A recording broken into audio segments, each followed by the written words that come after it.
ಅಮ್ಮ ನೀನಿಲ್ಲಿ ಮಾತಾಡ್ದೆ ಕೂತಿದ್ಯಾ. ನನ್ಗೆ ಎಷ್ಟೊಂದು ಹಸು ಆಗ್ತಿದೆ ಗೊತ್ತಾ. ಎದ್ದು ಬಾ ಅಮ್ಮ, ಏನಾದ್ರೂ ತಿನ್ನಕ್ ಕೊಡು. ಅಮ್ಮ ಎದ್ದೇಳು.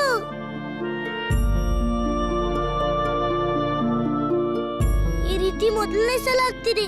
ನನ್ನ ಅಮ್ಮಂಗೆ ನನ್ನ ನೋಡಿದ್ರೂ ಸ್ವಲ್ಪನೂ ಸಂತೋಷ ಆಗ್ಲೇ ಇಲ್ಲ. ಕಂಸನ್ ಭಯ ನನ್ನಮ್ಮನ ಪ್ರೀತಿ ಮೇಲೂ ಕೂಡ ಪರಿಣಾಮ ಬೀರಿದೆ.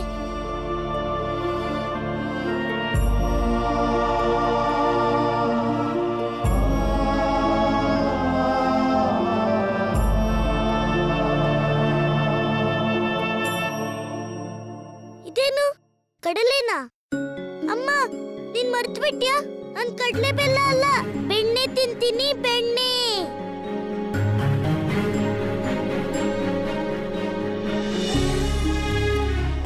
ಅಯ್ಯೋ ಅಯ್ಯೋ ಅಮ್ಮ, ಎಲ್ಲಿ ಹೋಗ್ತಿದ್ಯಾ ಅಮ್ಮ? ನಿನ್ಗೂ ಭಯ ಆಗ್ತಿದ್ಯಾ? ಕಂದ, ಈಗ ಈ ಭಯನೇ ನಮ್ ಜೀವಿತ. ಅಯ್ಯೋ ಅಮ್ಮ,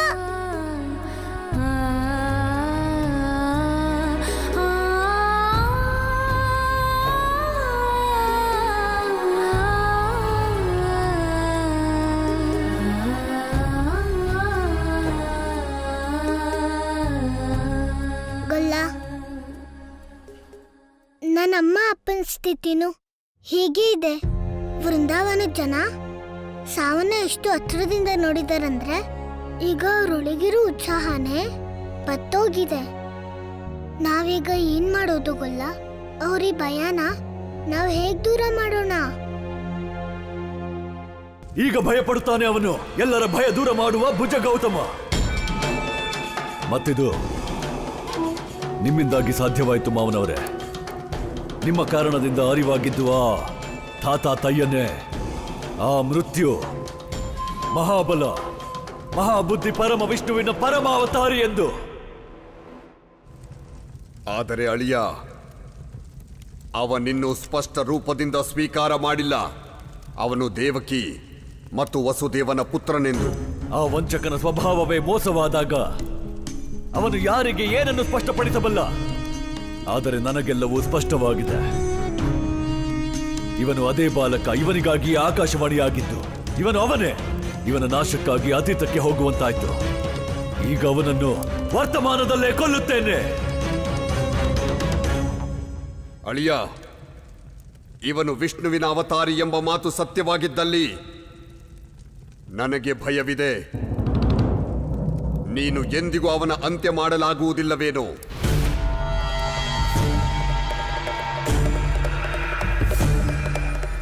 ಅಂದರೆ ನಿಮಗೆ ನನ್ನ ಶಕ್ತಿಯ ಮೇಲೆ ವಿಶ್ವಾಸವಿಲ್ಲವೇ? ಅಳಿಯ, ವಿಷಯ ಕೇವಲ ವಿಶ್ವಾಸದ್ದಲ್ಲ. ನಾನು ಇಷ್ಟನ್ನು ಮಾತ್ರ ಹೇಳಬಲ್ಲೆ. ಇನ್ನು ನಾವು ಆ ಕೃಷ್ಣನನ್ನ ಕೊಲ್ಲಲು ಯಾವ ಹೆಜ್ಜೆಯಲ್ಲೂ ಎಡವಬಾರದು. ಈ ಕಾರ್ಯಕ್ಕೆ ಯಾರನ್ನು ಆಯ್ಕೆ ಮಾಡಬೇಕೆಂದರೆ ಅವರ ಕೈಯಲ್ಲಿ ವಿಷ್ಣುವಿನ ಈ ಅವತಾರಿಯ ಮೃತ್ಯು ಆಗಲೇಬೇಕು. ನನ್ನ ಅತಿರಿಕ್ತ ಈ ಜಗತ್ತಿನಲ್ಲಿ ಯಾರಿದ್ದಾರೆ? ಆ ನನ್ನ ಪರಮ ಶತ್ರುವನ್ನು ಕೊಲ್ಲುವಂತವರು ಇದ್ದಾನೆ ಅಳಿಯ, ಇದ್ದಾನೆ. ನನ್ನ ಪರಮ ಮಿತ್ರ ಮತ್ತು ಯವನ ದೇಶದ ರಾಜ ಕಾಲಯವನ. ಅವನಿಗೆ ಒಂದು ಅದ್ಭುತ ವರದಾನ ಪ್ರಾಪ್ತವಾಗಿದೆ. ಅವನು ವಿಷ್ಣುವಿನ ಯಾವುದೇ ಅವತಾರಿಯನ್ನು ಅಂತ್ಯ ಮಾಡಬಲ್ಲ. ಕಾಲಯವನ? ಹೌದು ಅಳಿಯ, ಕಾಲಯವನ. ಕೇವಲ ಅವನು ಮಾತ್ರ ಈ ಕೃಷ್ಣನನ್ನು ಸರ್ವನಾಶ ಮಾಡಬಲ್ಲ. ಕಾಲಯವನ ಅವನೆಂತಹ ಬಹುರೂಪಿ ಎಂದರೆ ಅವನನ್ನು ಮೃತ್ಯು ಗುರುತಿಸಲಾರದು. ಜನ್ಮದಿಂದ ಹಿಡಿದು ಮರಣದವರೆಗೆ ಓಡ್ತಿರ್ತಾನೆ ಮನುಷ್ಯ.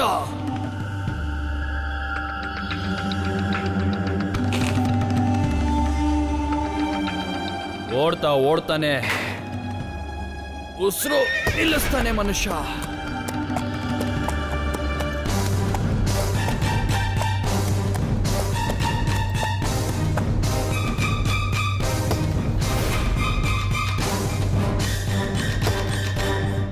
ಕಟ್ಗೆ ಕಡೆಯವನೇ.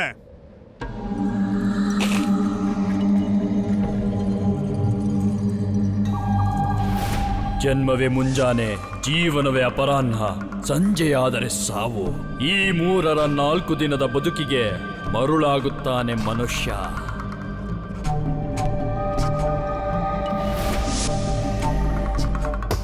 ಮೂರ್ಖ ಮನುಷ್ಯ, ದಾರಿ ಬಿಟ್ಟು ಈಗಲೇ ಹೋಗು. ಹೋಗಿ ಹೇಳು ನಿನ್ನ ಮಹಾರಾಜ ಕಾಲಯವನಂಗೆ ಇಲ್ಲಿ ಅವನ ಕಾಲ ಬಂದಿದ್ದಾನೆ. ಇಲ್ಲಿ ಸಾವಿನ ಮೇಲೂ ಎಷ್ಟು ನಂಬಿಕೆ ಇದೆ ಮನುಷ್ಯನಿಗೆ. ಸಾವಿನ ಮಡಿಲಿಗೆ ಎಲ್ಲವನ್ನು ನೀಡುತ್ತಾನೆ ಮನುಷ್ಯ. ನಾವು ನಮ್ಮ ಯುದ್ಧದ ಪ್ರಾರಂಭನ ಕಟ್ಟಿಗೆ ಕಡಿಯೋನ್ನ ಕೊಲ್ಲೋದ್ರಿಂದ ಮಾಡಬೇಕು.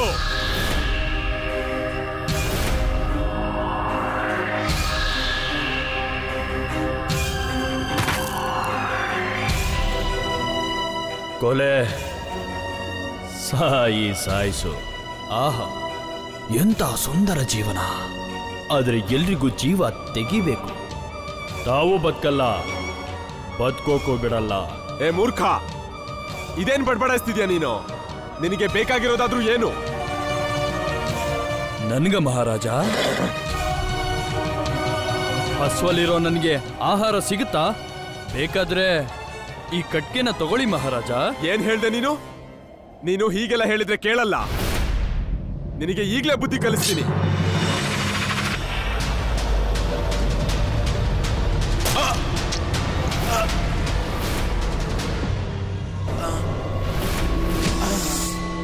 ಮಹಾರಾಜ,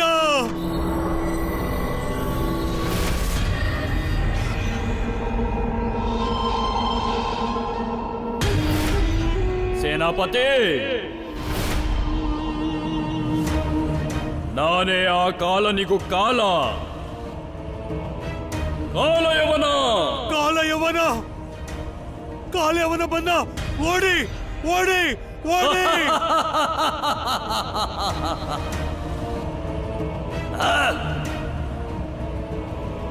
ಜನ್ಮದಿಂದ ಹಿಡಿದು ಸಾಯೋ ತನಕ ಓಡ್ತಾನೆ ಮನುಷ್ಯ.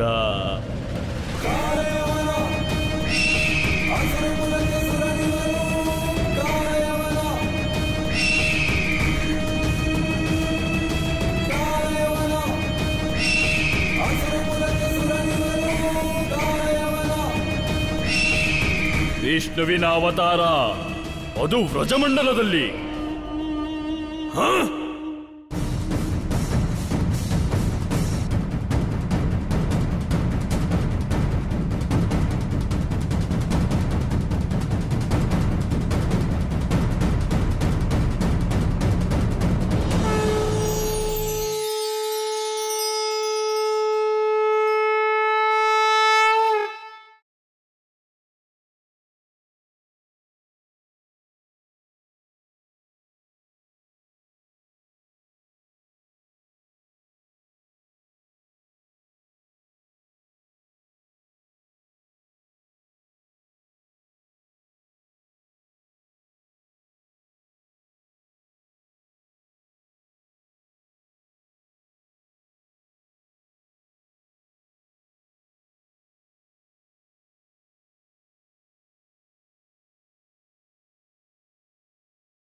ಈ ಉತ್ಸವನ ನಿಲ್ಲಿಸಿ.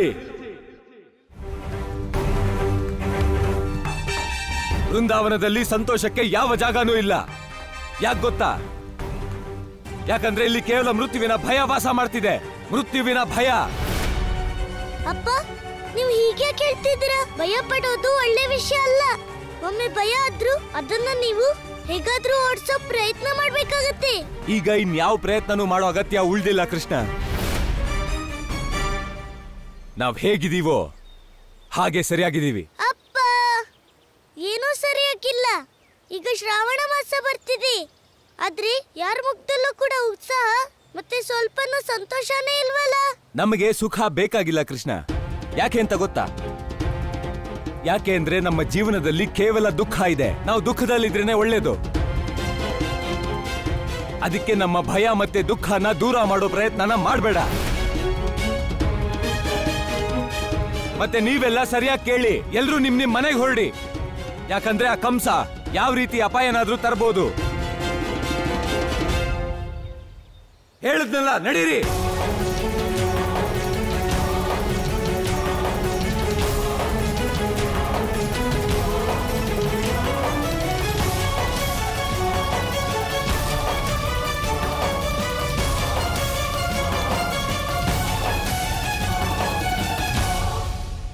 ನಾರಾಯಣ ನಾರಾಯಣ.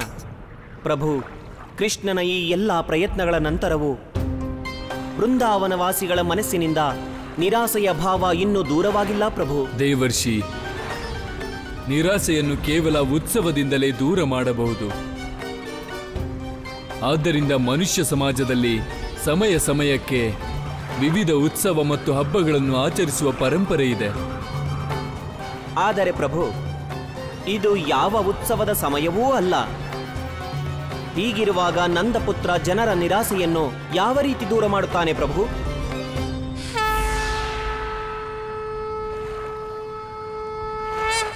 ಪ್ರಣಾಮಗಳು ದೇವಿ. ಪ್ರಭು, ನಿಮ್ಮ ಕೃಷ್ಣಾವತಾರದ ಮೂಲಕವೇ ನನ್ನ ಪತಿ ಕಾಮದೇವನಿಗೆ ಪುನಃ ಶರೀರ ಪ್ರಾಪ್ತವಾಗಲಿದೆ. ಅದಕ್ಕಾಗಿ ನಾನು ಕೃಷ್ಣಾವತಾರದ ಸಹಾಯಕಿಯಾಗುವ ಅನುಮತಿ ನೀಡಿರಿ. ಪ್ರಭು, ಶ್ರಾವಣ ಮಾಸದ ಉತ್ಸವ ಆಚರಣೆಗೆ ನಾನು ಅವರಿಗೆ ಸಹಾಯ ಮಾಡುವೆ. ನಾನು ಅವರಿಗೆ ಸಹಾಯ ಮಾಡುತ್ತೇನೆ, ವೃಂದಾವನವಾಸಿಗಳ ದುಃಖವನ್ನು ದೂರ ಮಾಡಲು. ದೇವಿರತಿ, ನಿನ್ನ ವಿನಃ ಈ ಜಗತ್ತಿನಲ್ಲಿ ಯಾವ ಉತ್ಸವವಾದರೂ ಹೇಗೆ ನಡೆಯಲು ಸಾಧ್ಯ? ರಾಧಿ, ಈಗ ನಿನ್ಗೂ ಅರ್ಥ ಆಯ್ತಲ್ವಾ? ನಾವು ಶ್ರಾವಣ ಮಾಸದ ಉತ್ಸವಕ್ಕೆ ಸಿದ್ಧತೆ ಮಾಡ್ಕೋಬೇಕು. ಯಾಕಂದ್ರೆ ಅಮ್ಮ ಹೇಳ್ತಾಳೆ, ಕೇವಲ ಉತ್ಸವದ ಮೂಲಕನೇ ಮನುಷ್ಯನ್ ಭಯ ಕಡಿಮೆ ಆಗೋಕ್ ಸಾಧ್ಯ. ನೀನ್ ಸತ್ಯ ಹೇಳ್ತಿದ್ಯಾ ಗೊಲ್ಲ? ಆದ್ರೆ ಕೃಷ್ಣ, ಈ ಉತ್ಸವ ಹೇಗ್ ನಡೆಯುತ್ತೆ? ಯಾಕಂದ್ರೆ ಉತ್ಸವದಲ್ಲಿ ಜನ ಸೇರಿದ್ರೆ ಮಾತ್ರ ಈ ಉತ್ಸವನ ನಾವು ತುಂಬಾ ಚೆನ್ನಾಗಿ ನಡೆಸಬಹುದು. ಹೌದು ಕೃಷ್ಣ, ಉತ್ಸವ ಮಾಡೋದಕ್ಕೆ ಇಡೀ ಊರನ್ನ ಹೂಗಳಿಂದ ಸಿಂಗಾರ ಮಾಡ್ಬೇಕು, ಮನೆ ಮನೆಗೂ ಬಣ್ಣ ಬೆಳಿಬೇಕು.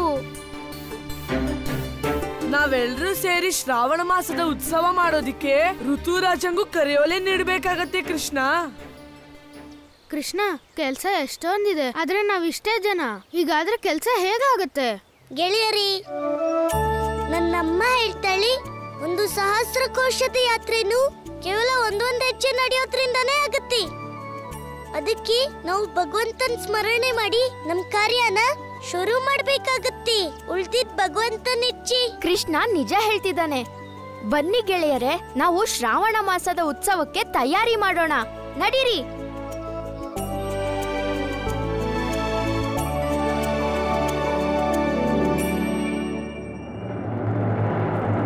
ಈ ಕಾಲಯವನ ಇನ್ನೂ ಬರಲಿಲ್ಲಬೇಕೆ? ಅವನಿಗೆ ಭಗವಂತ ಕಂಸನ ಸಂದೇಶ ದೊರಕಿತೋ ಇಲ್ಲವೋ? ಕ್ಷಮಿಸಿ ಭಗವಂತ, ಕಾಲಯವನ ಅಲ್ಲ, ಬದಲಿಗೆ ಅವನ ಸಂದೇಶವಾಹಕ ಬಂದಿದ್ದಾನೆ.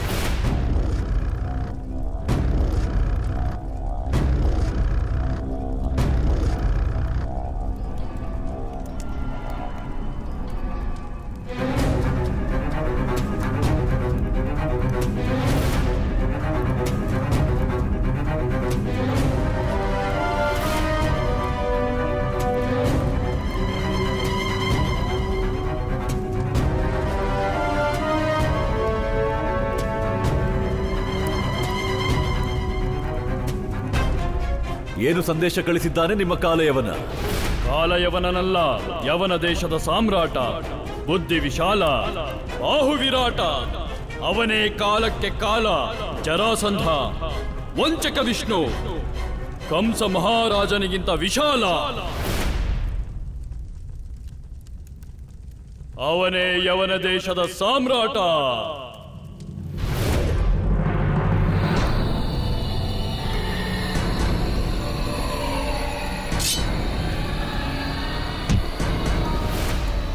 ಸಂದೇಶ ಏನ್ ಸಂದೇಶ ಕಳಿಸಿದ್ದಾನೆ ನಿಮ್ ಸಾಮ್ರಾಟ?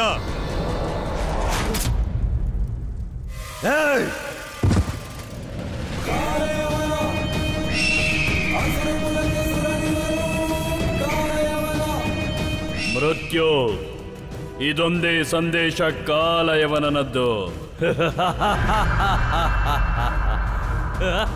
ಯಾರು ನೀನು? ಯಾಕಂದ್ರೆ ಕಾಲಯವನ ಅಂತ ಬಹುರೂಪಿ, ಅವನನ್ನ ಮೃತ್ಯು ಕೂಡ ಗುರುತಿಸೋದು ಅಸಾಧ್ಯ.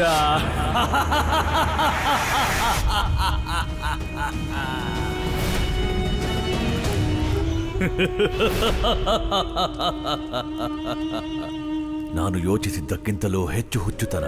ಕಂಸ ಮಹಾನ್, ಇಲ್ಲಿಗೆ ನಿನ್ನಿಂದ ತನ್ನ ಮಹಾನತೆಯ ಗುಣಗಾನ ಕೇಳಲು ಬಂದಿಲ್ಲ ಕಾಲಯವನ. ಆದ್ರೆ ಕಾಲಯವನ ಇಲ್ಲಿಗೆ ಬಂದಿದ್ದು ಆ ವಿಷ್ಣು ಅವತಾರಿನ ನಾಶ ಮಾಡೋದಕ್ಕೆ. ಅವನನ್ನ ಸ್ವತಃ ಭಗವಂತ ಅಂತ ಕರ್ಕೊಳ್ಳೋ ಕಂಸನಿಂದನು ಕೊಲ್ಲೋದಕ್ಕಾಗ್ಲಿಲ್ಲ. ಬಹಳ ದಿನಗಳಾದ್ಮೇಲೆ ಒಂದು ಮಹತ್ವದ ಕಾರ್ಯ ಸಿಕ್ಕಿದೆ. ಆನಂದ ಸಿಗೋದಿದೆ. ಆ ವಿಷ್ಣು ಅವತಾರಿನ ನಾಶ ಮಾಡೋದ್ರಲ್ಲಿ ಕಾಲಯವನಿಗೆ ಪರಮಾನಂದ ಸಿಗುತ್ತೆ.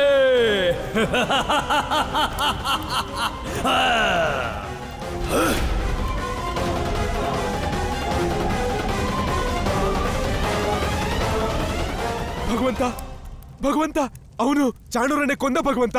ಅದು ಕಣ್ಣು ಮಿಟುಕಿಸುವುದರಲ್ಲಿ ಈಗ ವಿಶ್ವಾಸ ಮೂಡುತ್ತಿದೆ ನನಗೆ. ಈ ಕಾಲಯವನ ಆ ತಾತಾತಯ್ಯನ ಅಂತ್ಯ ಮಾಡುತ್ತಾನೆ. ಆದ್ರೆ ಭಗವಂತ, ನಾವಿವನ್ನ ಏನ್ ಮಾಡೋದು? ಅಂತಿಮ ಸಂಸ್ಕಾರ ಮಾಡಿಬಿಡು.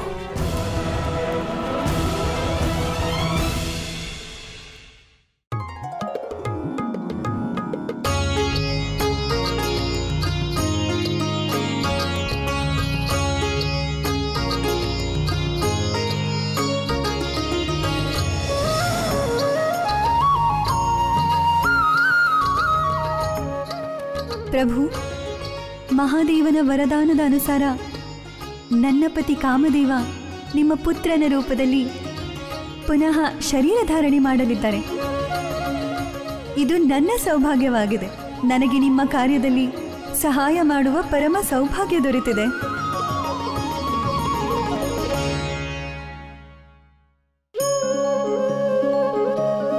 ಮನುಷ್ಯನ ಹೃದಯದಲ್ಲಿ ಸ್ವಚ್ಛತೆ ಉತ್ಸಾಹದ ಸಂಚಾರ ಮೂಡಿಸುತ್ತದೆ.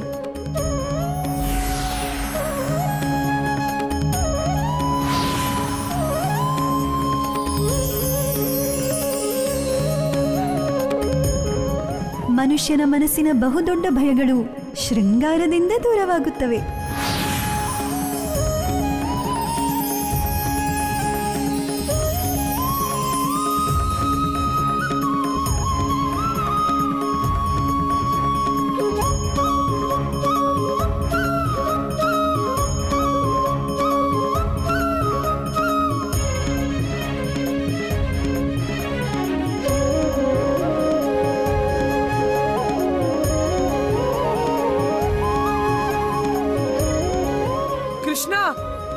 ನನ್ಗಂತೂ ನಂಬಿಕೆನೇ ಬರ್ತಿಲ್ಲ.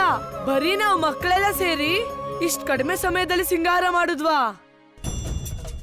ದಾಮ, ನಾನು ಹೇಳಿದ್ನಲ್ಲ, ಯಾವಾಗ ಮನುಷ್ಯ ಒಳ್ಳೆ ಹೃದಯ ಮತ್ತೆ ಒಳ್ಳೆ ಉದ್ದೇಶದಿಂದ ಯಾವ ಕೆಲಸ ಮಾಡಿದ್ರು ಆಗ ಭಗವಂತನೂ ಅವನಿಗೆ ಸಹಾಯ ಮಾಡ್ತಾನೆ. ಇದನ್ನೆಲ್ಲ ನಾವಷ್ಟೇ ಮಾಡಿದ್ದಲ್ಲ ದಾಮ,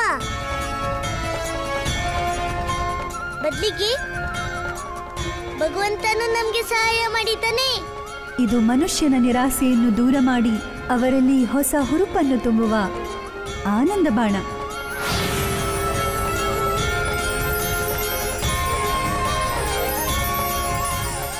ಆಹಾ, ಇಲ್ಲಿ ಎಲ್ಲ ಎಷ್ಟು ಸುಂದರವಾಗಿದೆ. ಅಬ್ಬಾ,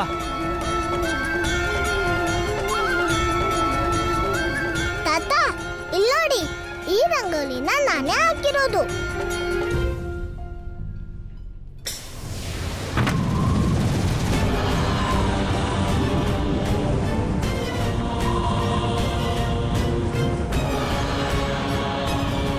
ಇದೇನಾ ವೃಂದಾಳ ವನ? ಇದರಿಂದ ಮುಂದೆ ವೃಂದಾವನ ಇದೆ. ಆ ವಿಷ್ಣುವಿನ ಅವತಾರ ಕೃಷ್ಣನ ನಿವಾಸ ಸ್ಥಾನ. ಪರಮಾವತಾರಿ ಕೃಷ್ಣ, ನಾನು ಬರ್ತಿದ್ದೀನಿ ನಿನ್ನ ಕಾಲ.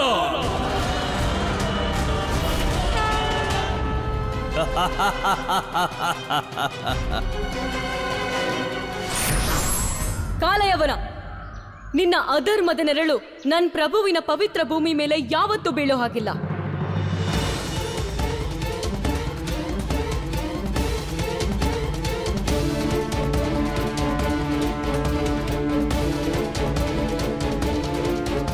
ಈ ಕಾಲಯವನ ನನ್ನ ಮೃತ್ಯುಗೂ ಗುರ್ಸೋಕಾಗೋದಿಲ್ಲ.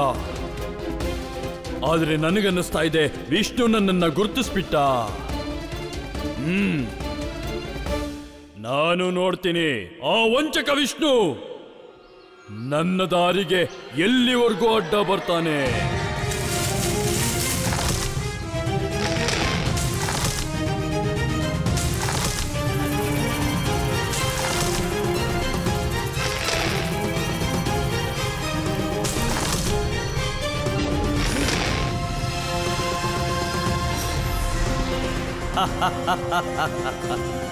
ಗೊತ್ತಿತ್ತು ನನಗೆ. ಆ ವೃಂದಾಳ ಈ ಎಲೆಗಳು ಎಲ್ಲಿವರೆಗೂ ನನ್ನನ್ನು ತಡೆಯೋಕ್ ಸಾಧ್ಯ?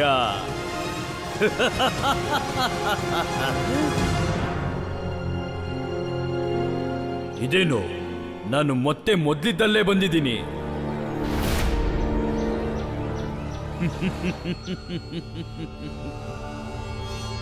ಇನ್ನು ಸಿಗೋದೇ ನಿಜವಾದ ಆನಂದ. ಉತ್ಸವ, ಇಡೀ ಬೃಂದಾವನದಲ್ಲಿ ಉತ್ಸವ ನಡೀತಾ ಇದ್ಯಾ? ನೋಡಿ, ಎಲ್ಲ ಎಲ್ಲಿದ್ದೀರಾ? ಹೊರಗಡೆ ಬಂದ್ ನೋಡಿ.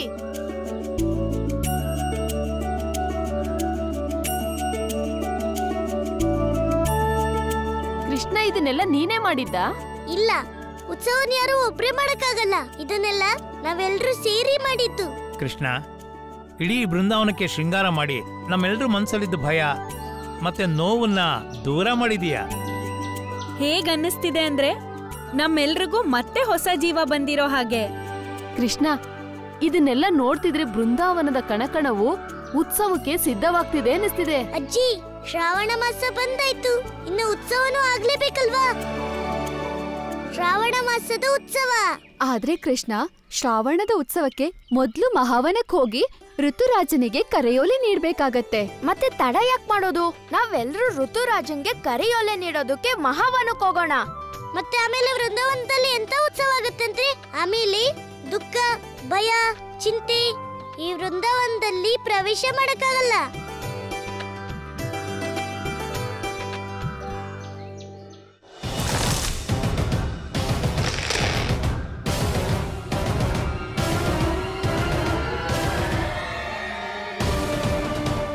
ಎಷ್ಟು ಸಮಯ ಕಳೆದೋಗಿದೆ. ಆದ್ರೆ ನಾನು ಎಷ್ಟು ಸಾರಿ ಪ್ರಯತ್ನ ಮಾಡಿದ್ರು ಮತ್ತೆ ಮರಳಿ ಇದೇ ಜಾಗಕ್ಕೆ ಬರ್ತಾ ಇದ್ದೀನಿ.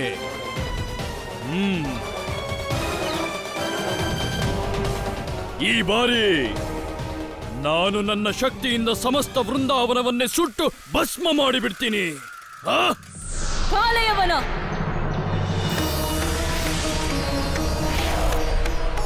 ಕಾಲಯವನ, ನೀನು ಏನ್ ಬೇಕಾದ್ರೂ ಮಾಡು.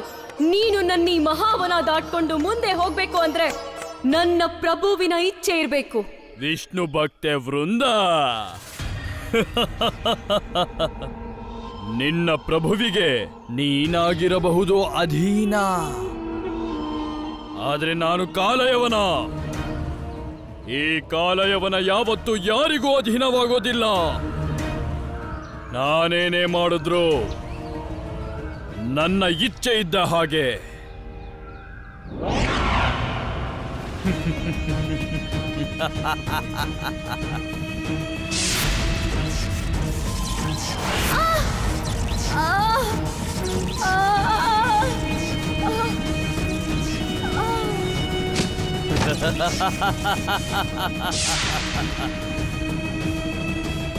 ಪರಮಾವತಾರಿ ಕೃಷ್ಣ, ನಾನು ಬರ್ತಿದ್ದೀನಿ ನಿನ್ನ ಕಾಲ. ನಿನ್ನ ಮೃತ್ಯು ಈಗ ನಿನ್ನ ಧಾಮಕ್ಕೆ ಪ್ರವೇಶ ಮಾಡ್ತಿದೆ.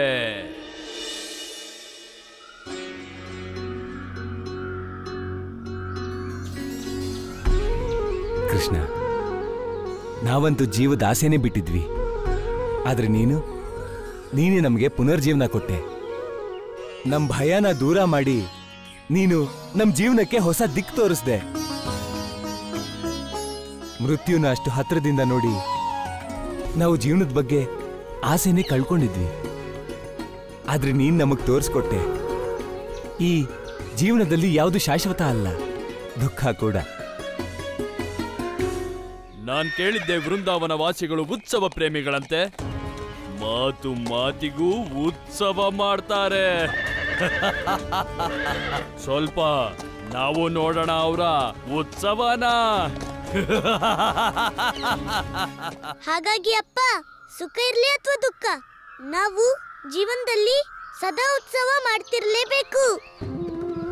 ನಾನಿ ಬಾಬಾ, ಜ್ಞಾನದ ಮಾತುಗಳನ್ನ ಆಮೇಲೆ ಹೇಳ್ಬಹುದು, ಮೊದ್ಲು ಭೋಜನ ಮುಗಿಸು. ಅಮ್ಮ, ನಾನು ಊಟ ಮಾಡ್ಬೋದು, ಆದ್ರೆ ನನ್ಗೀಗ ಹಸಿವಾಗ್ತಿಲ್ಲ. ಕಂದ, ನಿನಗ್ ಹಸಿವಿದ್ಯೋ ಇಲ್ವೋ ಇದ್ರ ನಿರ್ಣಯ ಅಮ್ಮ ಮಾಡ್ತಾಳೆ. ನಡಿ, ಮೊದ್ಲು ಸ್ವಲ್ಪ ಬೆಣ್ಣೆ ತಿನ್ನು. ಕೂತ್ಕೋ, ಮೊದ್ಲು ಸ್ವಲ್ಪ ಬೆಣ್ಣೆ ತಿನ್ನು.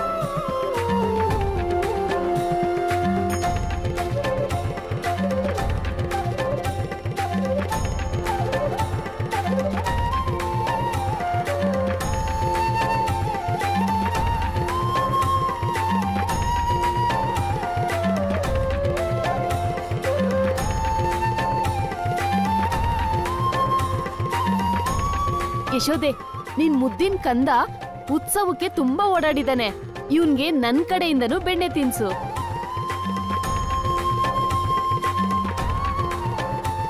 ಅಮ್ಮ, ನನ್ನ ಎಲ್ಲ ಪರಿಶ್ರಮನು ನಿಮ್ಮ ಈ ಸಂತೋಷನ ನೋಡಿ ಸಾರ್ಥಕ ಆಗೋಯ್ತು. ಅಮ್ಮ, ನನ್ ಗೊತ್ತಿರೋದಂತೂ ಇಷ್ಟೇ, ನಾವು ಉತ್ಸವ ಮಾಡ್ಬೇಕು ಅಂತ. ಆದ್ರೆ ನಾವು ಶ್ರಾವಣ ಮಾಸದ ಉತ್ಸವ ಯಾಕೆ ಮಾಡ್ಬೇಕು ಹೇಳು? ಕಂದ, ಶ್ರಾವಣ ಮಾಸದ ತೃತೀಯ ತಿಥಿಯಲ್ಲಿ ದೇವಿ ಪಾರ್ವತಿ 108 ಜನ್ಮದ ನಂತರ ಮಹಾದೇವನ ಪತಿಯ ರೂಪದಲ್ಲಿ ಪಡ್ಕೊಂಡಿದ್ಲು. ಇದರಿಂದಾನೇ ನಾವು ಈ ಉತ್ಸವನ ಆಚರಿಸೋದು, ತಿಳಿತಾ? ಮತ್ತೆ ಕೃಷ್ಣ, ಈ ಉತ್ಸವನ ನಾವು ವೃಂದಾವನದವರು ಮತ್ತೆ ಬರ್ಸಾನದವರು ಜೊತೆ ಸೇರ್ ಮಾಡ್ತೀವಿ. ಅದಕ್ಕಾಗಿ ನಾವೆಲ್ಲ ಬರ್ಸಾನಾಗೆ ಹೋಗಿ ಅವರಿಗೆ ಆಮಂತ್ರಣ ಕೊಡಬೇಕು.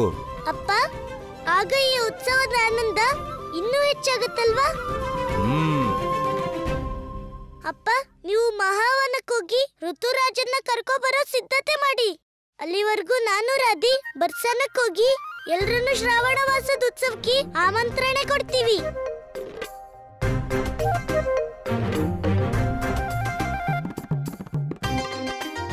ಗೋಪಿ, ಅಷ್ಟೊಂದು ಅವಸರ ಏನಿದೆ? ಅಯ್ಯೋ ನಿಂತ್ಕೋ, ನನ್ಗೆ ಬೆಣ್ಣೆ ತಿನ್ನಕ್ಕಾದ್ರೂ ಬಿಡು. ಅಮ್ಮ, ನೀನ್ ಬೆಣ್ಣೆನೆ ಎತ್ತಿಟ್ಟಿರು. ಗೊತ್ತಿಲ್ಲ ಈ ರಾಧೆಗೆ ಯಾವ ವಿಷಯ ಕೋಪ ಬಂದಿದ್ಯೋ ಏನೋ. ಮೊದ್ಲು ನಾನು ಅವಳಿಗೆ ಸಮಾಧಾನ ಮಾಡ್ಬೇಕು. ಸರಿ ರಾಧೆ.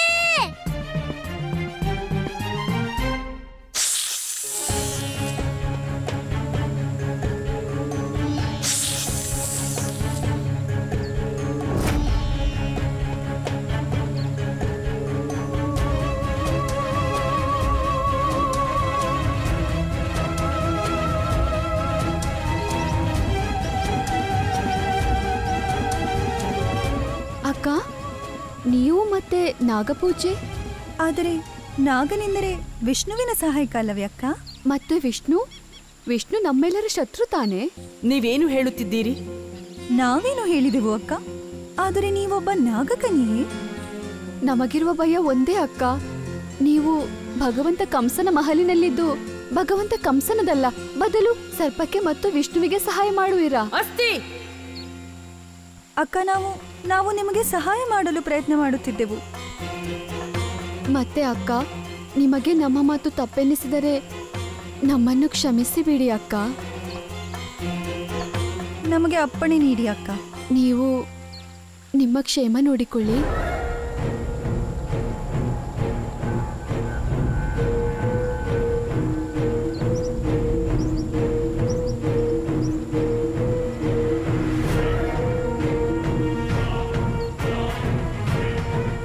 ಅಸ್ಥಿ ಪ್ರಾಪ್ತಿಯ ಮನಸ್ಸಲ್ಲಿ ಖಂಡಿತ ನನ್ನ ವಿರುದ್ಧ ಏನೂ ನಡೆಯುತ್ತಿದೆ.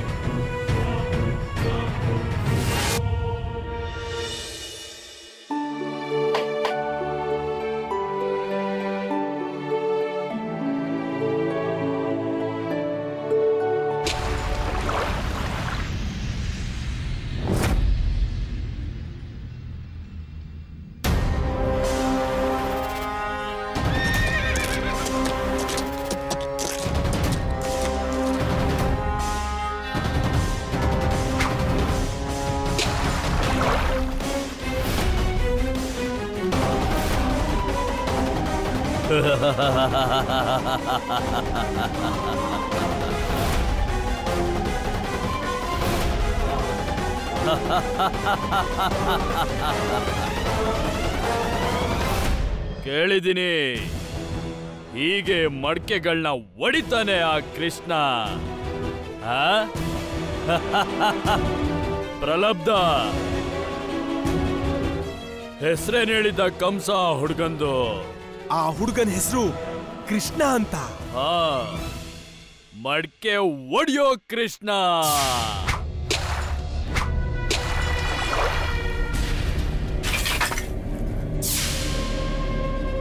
ಅವನು ಮಡ್ಕೆ ಒಡ್ದಾಗೆಲ್ಲ ನೀವೆಲ್ಲ ಸಂತೋಷ ಪಡ್ತೀರಿ. ಕೃಷ್ಣನ ನೋಡ್ತಿದ್ರೆ ನನಗನ್ಸುತ್ತೆ ನಮ್ಮ ಜೀವನದ ಉದ್ದೇಶ ಕೃಷ್ಣನ್ ಜೊತೆ ಸೇರ್ಕೊಂಡಿದೆ. ಭಯ ಪಡ್ತಿರೋದು ಯಾಕೆ?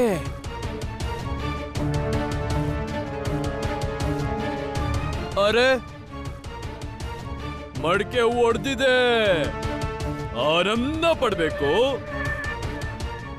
ಆ ಹುಡುಗ ಮುರಳೀಧರನು ಹೌದಲ್ವಾ ಪ್ರಲಬ್ಧ? ಹಾ ಕಾಲಯವನ.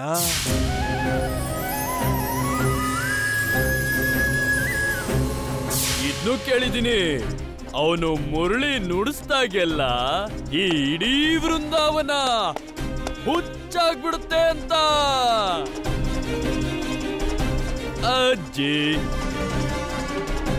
ಅವನು ಈ ಪೂರ್ತಿ ವೃಂದಾವನಕ್ಕೂ ಕಂದ ಅಂತೆ. ಓ ಪುಟ್ಟ ಪುಟ್ಟ ಮಕ್ಕಳೇ,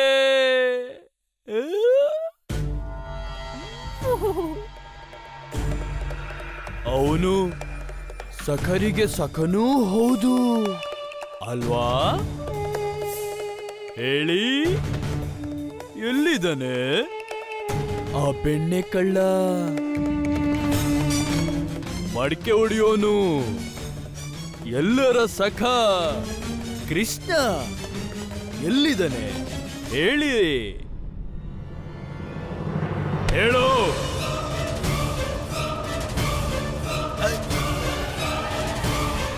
ಎಲ್ಲಿದ್ದಾನೆ ಕೃಷ್ಣ? ಹೇಳ್ಬಿಡಿ, ಇಲ್ದಿದ್ರೆ ಇಲ್ಲಿರೋ ಎಲ್ರೂ ಸಾಯ್ತೀರಾ.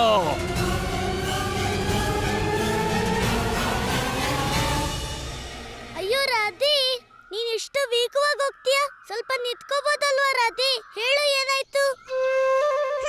ರಾಧಿ, ಏನಾಯ್ತು ಅಂತ ಹೇಳು. ಗೊಲ್ಲ, ವಿಷಯ ಏನಪ್ಪಾ ಅಂದ್ರೆ ನನಗೀಗ ನಿನ್ ಜೊತೆ ಮಾತಾಡಕ್ ಏನೂ ಇಲ್ಲ. ಆದ್ರೆ ಯಾಕೆ ರಾಧಿ? ನಾನೀಗ ರಾಧೆ ಕೃಷ್ಣ ಆಗಿಲ್ವಾ? ಅದೇ ವಿಷಯ ಗೊಲ್ಲ, ನೀನು ರಾಧೆಯ ಕೃಷ್ಣನೇ. ಹಾಗಿದ್ರು ಎಲ್ಲರೂ ಮಾತಾಡೋ ನಿನ್ ಬಗ್ಗೆನೆ.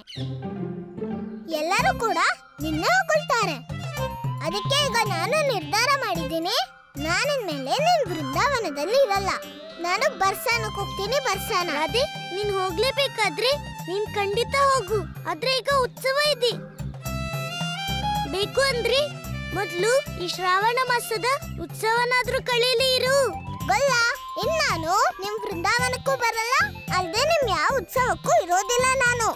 ಮತ್ತೆ ಅಷ್ಟೇ ಅಲ್ಲ ಗೊಲ್ಲ, ಇವತ್ತಿಂದ ಬರ್ಸಾನ ಮತ್ತೆ ವೃಂದಾವನ ಜನ ಒಟ್ಟಾಗಿ ಯಾವ ಉತ್ಸವನೂ ಮಾಡೋದಿಲ್ಲ. ಮಾಡೋದಿಲ್ಲ ಅಂದ್ರೆ ಮಾಡೋದೇ ಇಲ್ಲ. ಕೊನೆ ಸಾರಿ ಕೇಳ್ತಿದ್ದೀನಿ, ಹೇಳ್ಬಿಡಿ, ಎಲ್ಲಿದ್ದಾನೆ ಆ ಕೃಷ್ಣ? ನೀನೇ ಕೃಷ್ಣ? ಏನ್ ಹೇಳ್ತಾ ಇದ್ದೀರಾ? ನನ್ ಕೃಷ್ಣ ಆಗಿದ್ರೆ ಇಷ್ಟೊತ್ತಿನವರೆಗೂ ಸುಮ್ನೆ ಇರ್ತಿದ್ನಾ? ಮತ್ ನೀನಾ ಕೃಷ್ಣ? ನಾನಲ್ಲ, ನನ್ನ ಹತ್ರ ನವಿಲ್ಕರಿ ಇಲ್ಲ.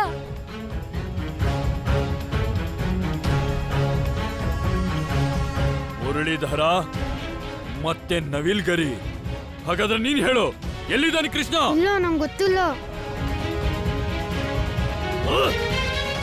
ಎಲ್ಲಿದ್ದಾನವನು? ಎಲ್ಲಿದ್ದಾನೆ? ಬೆಣ್ಣೆ ಕಳ್ಳ, ಮಡ್ಕೆ ಹೊಡಿಯೋನು ಮುರಳೀಧರ, ನಿಮ್ಮೆಲ್ಲರ ಪ್ರಿಯನಾದ ಕೃಷ್ಣ ಎಲ್ಲಿದ್ದಾನೆ?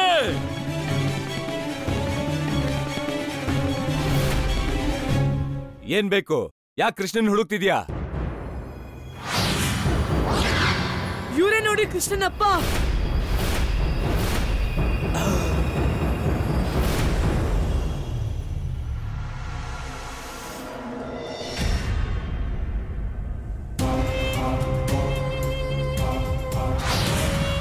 ಹಾಗಾದ್ರೆ ನೀನೇ ಆ ಹುಡುಗನ್ ತಂದೆ, ಅದರಿಂದ ಉಳ್ಕೊಂಡೆ. ಅನ್ಯಥಾ ಮೃತ್ಯು ಯಾವಾಗ್ಲೂ ಕಾಲಯವನಂಗೆ ಮೋಸ ಮಾಡೋದಿಲ್ಲ. ಎಲ್ಲಿದ್ದಾನ್ ಕೃಷ್ಣ?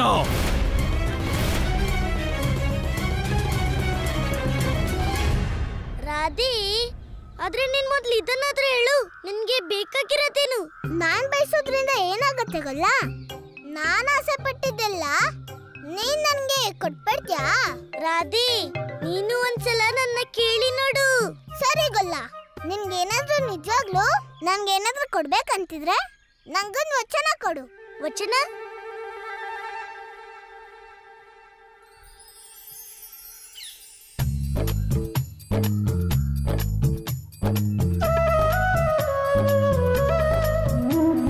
ದೇವಿ, ಇದೆಂತಹ ವಚನ? ಅದು ನನ್ನಿಂದ ನಿನಗೆ ಯಾವ ವಚನ ಬೇಕಿದೆ? ಪ್ರಭು, ಇಂದಿನಿಂದ ನಿಮ್ಮ ಯಾವ ಉತ್ಸವವೂ ನಾನು ಇಲ್ಲದೆ ನಡೆಯುವಂತಿಲ್ಲ. ಆಗ ಮಾತ್ರ ನಾನು ನಿಮ್ಮೊಂದಿಗೆ ಬರುತ್ತೇನೆ, ಇಲ್ಲದಿದ್ದರೆ ಇಲ್ಲ. ಕೇವಲ ಇಷ್ಟೇ ವಿಷಯವೇ? ದೇವಿ, ನನ್ನ ನಾಮವು ನೀನಿಲ್ಲದೆ ಅಪೂರ್ಣವೇ. ಆದ್ದರಿಂದ ನಿನಗೆ ವಚನ ನೀಡುತ್ತೇನೆ. ಇಂದಿನಿಂದ ಮುಂದೆ ನನ್ನ ಯಾವುದೇ ಆಚರಣೆ, ಯಾವುದೇ ಪೂಜೆ, ಯಾವುದೇ ಉತ್ಸವ ನೀನಿಲ್ಲದೆ ಪೂರ್ಣವಾಗುವುದಿಲ್ಲ. ಈಗ್ಲಾದ್ರೂ ಸಂತೋಷ ಆಯ್ತಾ ರಾಧಿ? ಗೊಲ್ಲ, ನಾನು ರಾಧೆ ಯಾವಾಗ್ಲೂ ಸಂತೋಷವಾಗಿ ಇರ್ತೀನಿ. ರಾಧಿ, ಈಗ ನಡಿ, ನಾವಿಬ್ರು ಬರ್ಸನಕ್ ಹೋಗಿ ಎಲ್ರಿಗೂ ಆಮಂತ್ರಣ ಕೊಡ್ಬೇಕು. ಬಾಬಾ, ಬೇಗ.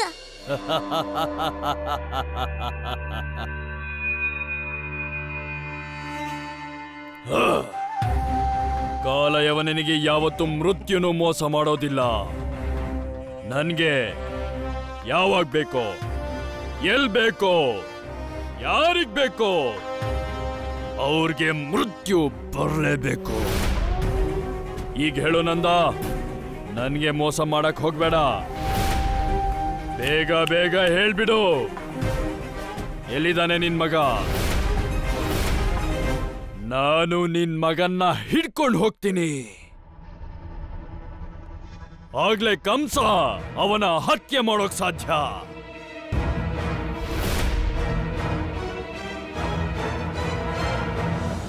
ಇದನ್ ತಗೊಳ್ಳಿ ಮಾವ, ವೃಂದಾವನದ ಆಮಂತ್ರಣ ಸ್ವೀಕಾರ ಮಾಡಿ. ಆದ್ರೆ ಕೃಷ್ಣ, ಈ ಆಮಂತ್ರಣ ಯಾಕೆ ಅಂತ ಕೇಳ್ಬೋದಾ? ಮಾವ, ಪ್ರತಿ ವರ್ಷದಾಗಿನೇ ಈ ವರ್ಷನೂ ವೃಂದಾವನದಲ್ಲಿ ನಾವೆಲ್ಲರೂ ಶ್ರಾವಣದ ಉತ್ಸವನ ಆಚರಿಸ್ತಿದ್ದೀವಿ. ಮತ್ತೆ ಆ ಉತ್ಸವದಲ್ಲಿ ಬರ್ಸಾನಾದ ನೀವೆಲ್ಲ ಜನರು ಕೂಡ ಭಾಗವಹಿಸಬೇಕು. ಕೃಷ್ಣ, ನಂದನ್ ಬದಲು ಆಮಂತ್ರಣ ಕೊಡಕ್ಕೆ ನೀನ್ ಬಂದಿದ್ದೀಯಾ? ಹಾ ಮಾವ, ನಾನೀಗ ದೊಡ್ಡವನಾಗ್ಬಿಟ್ಟಿದ್ದೀನಿ. ಕೃಷ್ಣ, ಈ ಬಾರಿ ಶಿವ ಮತ್ತು ಪಾರ್ವತಿ ಯಾರಾಗ್ತಿದ್ದಾರೆ? ಏನಾದ್ರೂ ನಿರ್ಧಾರ ಆಯ್ತಾ? ಅತ್ತೆ, ನೀವೆಲ್ಲ ಬನ್ನಿ, ಮತ್ತೆ ನೀವೇ ನಿಮ್ಮ ಕಣ್ಣಾರೆ ನೋಡ್ತೀರಾಗ ಯಾರು ಶಿವ ಆಗ್ತಾರೆ ಮತ್ತೆ ಯಾರು ಪಾರ್ವತಿ. ಹಾ ಕೃಷ್ಣ, ಶ್ರಾವಣದ ಈ ಉತ್ಸವನ ನಮ್ಮ ಕಣ್ಣಾರೆ ನೋಡೋ ಆನಂದನೇ ಬೇರೆ.